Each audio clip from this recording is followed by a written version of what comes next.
Hello students, after having a discussion on change in internal energy and enthalpy change, let's have a discussion on numericals on that topic. Okay, so first numerical is calculate the change in internal energy when gas is expanded by supplying 1500 joules of heat energy.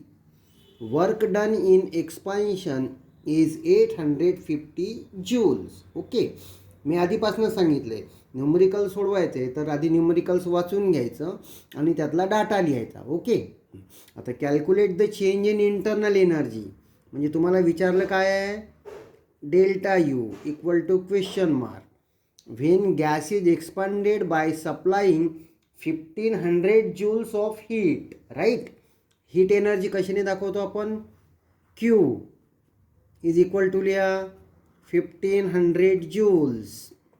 Work done in expansion is 850 joule. Work done डब्ल्यूने दाखवतो, पण sign कन्व्हेन्शन्समध्ये एक्सपान्शनच्या वेळेला work done कसं असतं, negative. त्यामुळे ही value लिहिताना तुम्ही काय लिहिली ते W equal to minus 850 joule. Okay, हा झाला डाटा. आता फॉर्म्युला कुठला क्लिक होतो बघा, डाटा लिहिल्यानंतर क्लिक झाला ना, first law of thermodynamics. Okay, so according to first law of thermodynamics, according to first law of thermodynamics, काय आहे first law of thermodynamics, delta U equal to Q plus W. Substitute करा value, Q 1500 plus W minus 850. Okay, calculation केल्यानंतर तुमचा answer काय येतं आहे, 650 joules. Okay, so internal energy of the system is 650 joule. समजलं. Then second numerical, a gas expands from 60 liters to 20 dm cube at constant pressure of 2.5 atmosphere. If the system is supplied with 5000 joule of heat, calculate W and delta U. Okay, gas expands from 6 liter to 20 dm cube म्हणजे V1 दिले, V2 दिले. V1 equal to 6 litre.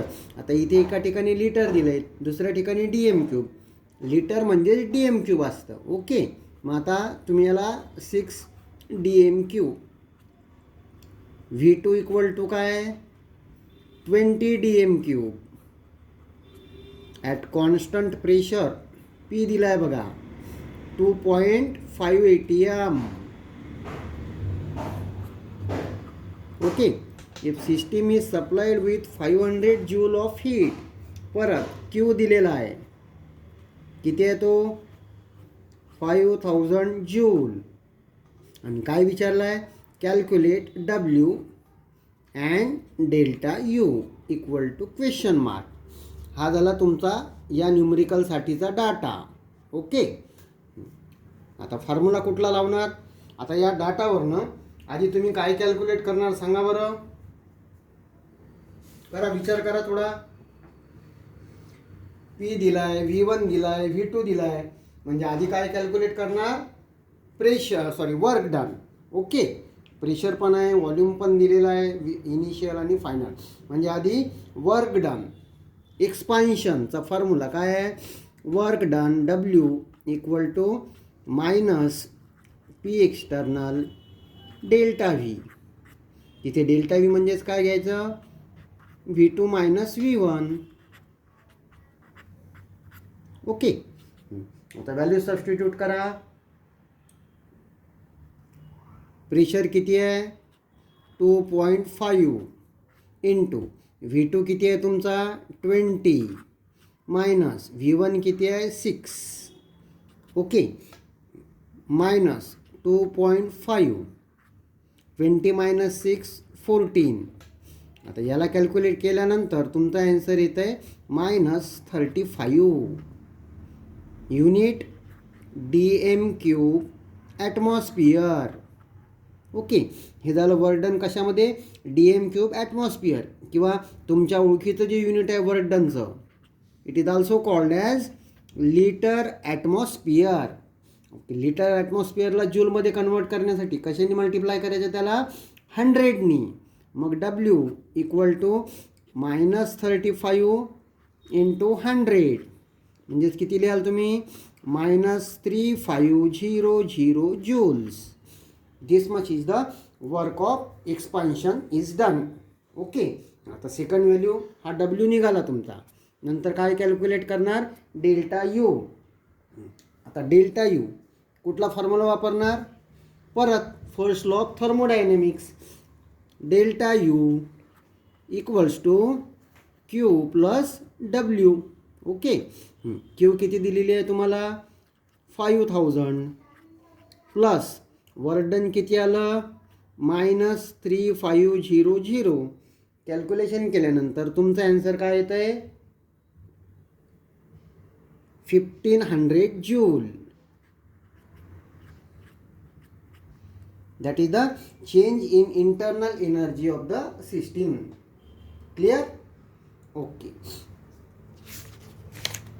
After that, moving on to third problem.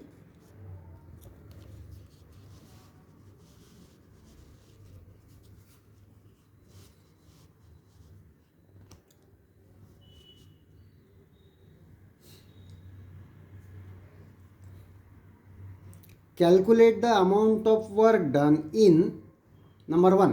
इथे एका न्यूमेरिकलमध्ये 2 घेतले आहेत बघा. Number 1, oxidation of 1 mole of HCl gas at 200 degrees Celsius according to reaction 4HClG plus O2G gives 2Cl2G plus 2H2OG.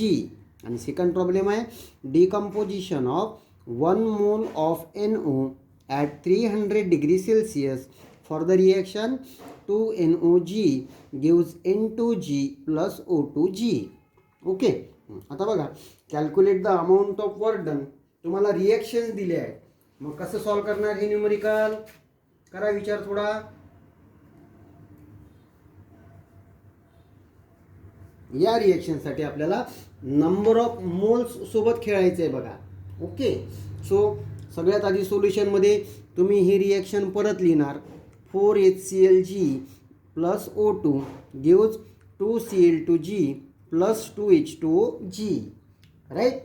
Okay, आता या रिएक्शनमध्ये HClचे किती moles आहेत, 4 आहेत. मग या रिएक्शनवरनं आधी डेल्टा एनची व्हॅल्यू कॅल्क्युलेट करा.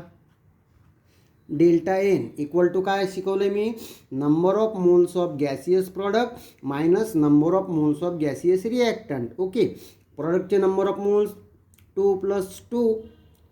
इथे जर L लिहिलं असतं, L म्हणजे काय, लिक्विड, तर याला विचारात घेतलेलं नसतं. म्हणजे डेल्टा एन जे तुम्ही कॅल्क्युलेट करणार, अशा बऱ्याचशा रिॲक्शन्स आहेत, प्रॅक्टिस करा त्याची. फक्त रिॲक्शन्समध्ये जे रिॲक्टंट्स आणि प्रॉडक्ट्स गॅसियस स्टेटमध्ये दिलेले असतात, फक्त त्यांचेच नंबर तुम्हाला कन्सिडर करायचे आहेत. आता इथे दिलेल्या रिॲक्शनमध्ये सगळेच गॅसियस स्टेटमध्ये आहेत, मग आपण सगळेच कन्सिडर करणार. प्रोडक्टचे नंबर ऑफ मोल्स 2 + 2 4 मायनस रिॲक्टंटचे नंबर ऑफ मोल 4 + 1 5. 4 - 5चा आन्सर काय येतं आहे, -1. मग ह्याच्यावरनं for 4 moles of HCl, for 4 moles of HCl delta एनची व्हॅल्यू काय असते, -1. ओके, तुम्हाला प्रॉब्लेममध्ये काय विचारलं आहे, 1 mole ऑफ HCl. हे बघा, सो फॉर 1 mole ऑफ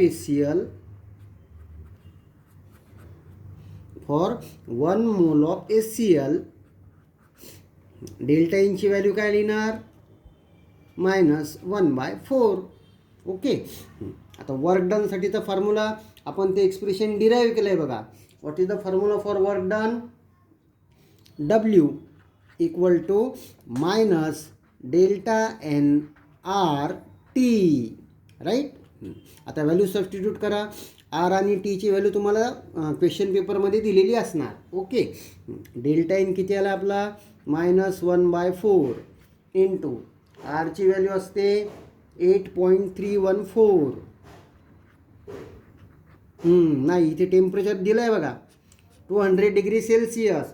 मग याला फॉर्म्युल्यामध्ये टेम्परेचर जेव्हा यूज कराल त्या डिग्री सेल्सिअसला काय करायचं, कॅल्विनमध्ये कन्वर्ट करायचं. ओके, मग डिग्री सेल्सिअसचे कॅल्विन कसे करणार, T equal to 273 + 200.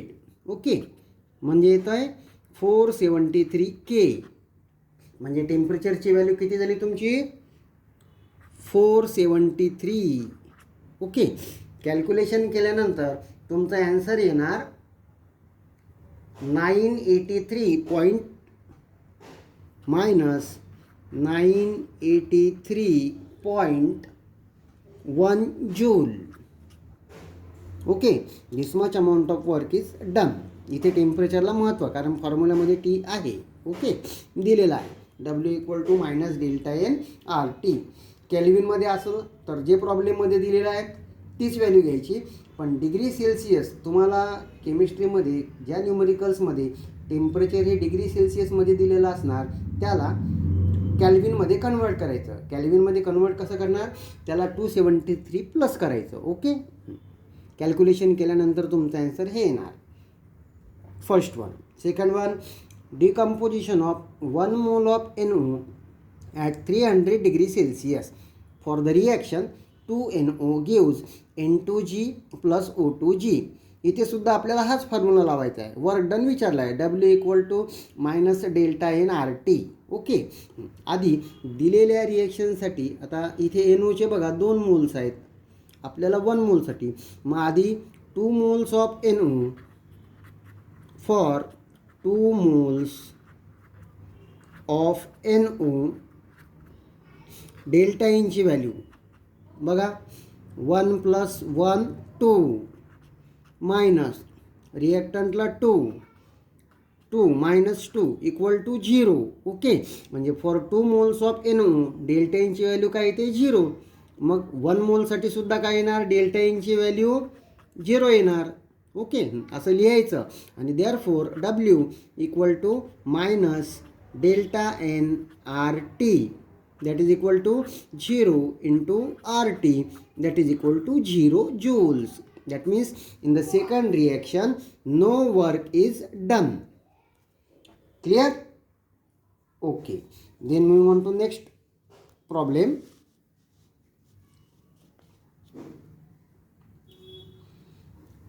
How much heat is evolved when 12 grams CO carbon monoxide reacts with NO2? Reaction is बघा 4COG plus 2NO2G gives 4CO2G plus N2G. Okay, delta FH म्हणजे heat of formation या रिॲक्शनसाठी दिलेली आहे आणि ती आहे -1200 kJ kilo joule.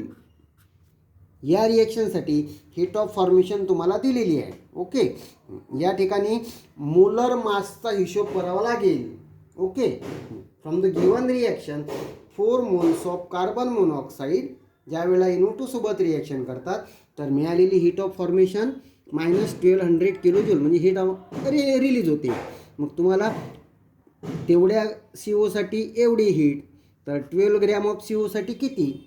Okay, अशा पद्धतीने याला सॉल्व करायचं. Okay, molar mass of CO,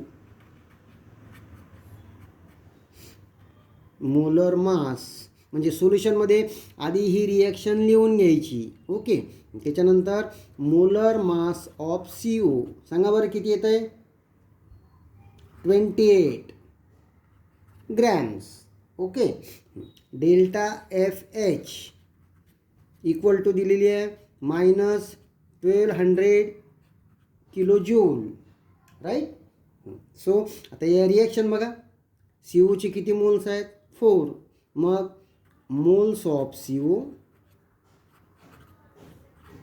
आणि हीट इव्हॉल्व्ड असे 2 कॉलम करा. रिॲक्शनवरनं 4 मोल्स ऑफ CO च्या एका मोलचं मास काय आहे 28. त्यावेळेला हीट किती मिळते तुम्हाला -1200 kJ. ओके. आता प्रॉब्लेममध्ये किती दिलं आहे 12 ग्रॅम्स ऑफ CO. ओके. त्यावेळेला एक्स. आता तुम्ही म्हणाल सर इथे MK60मध्ये आहे किलो जूल, इथे CGSमध्ये आहे. मग अशा ह्याच्यात बघा इथे पण ग्रॅम्समध्ये आणि इथे पण ग्रॅम्समध्ये, म्हणजे कन्वर्ट जर करायचं झालं तर याला 10⁻³ ने आपण मल्टिप्लाय करणार, तसंच यालासुद्धा मल्टिप्लाय करणार. म्हणजे इथं अशा टाईपच्या न्यूमेरिकल्समध्ये कन्वर्जन नाही केलं तरी चालतं. ओके. आता एवढं झाल्यानंतर क्लिक झालं का कसं करायचं ते, आपल्याला एक्सची व्हॅल्यू काढायची आहे. मग काय करायचं क्रॉस मल्टिप्लिकेशन. ओके. या एक्सला इकडे न्या, देअरफॉर एक्स इक्वल टू हा 12 इकडे गेल्यानंतर -1200 इंटू 12 अपॉन ही टर्म इकडे येणार 4 इंटू 28. ओके. अशा पद्धतीनं याचं कॅल्क्युलेशन केल्यानंतर तुमचं ॲन्सर येतं आहे -128.6 kilo joule. Clear. That's all about the numericals on internal energy, enthalpy change and work done during various chemical reactions. हे झाले न्यूमरिकल्स माझ्याकडून. आणखी न्यूमरिकल्सची तुम्ही प्रॅक्टिस करायची. ओके.